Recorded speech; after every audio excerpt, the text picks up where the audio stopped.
Oh, shout out dyan sa mga hindi kumakain ng gulay.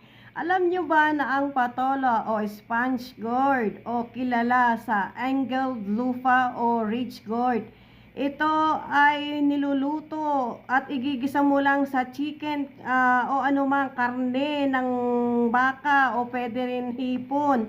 Pwedeng lagyan ng miswa, na sa inyo po kung ano pong luto ang gusto nyo. Ayan, alam nyo ba na ito ay mayaman sa vitamin A, C, E at B3 na nagtataglay ng minerals, calcium, iron, magnesium, phosphorus at potassium, napakarami. Maganda sa mata at sa ating puso, nakakatulong din sa may diabetes, sa mga may sakit na kalamnam o muscle pain, nakakatulong sa may arthritis, sa may mga anemia at sa ating kutis at sa kung sino man na may sakit na migraine o headache. O ayan, kumain na tayo ng patola.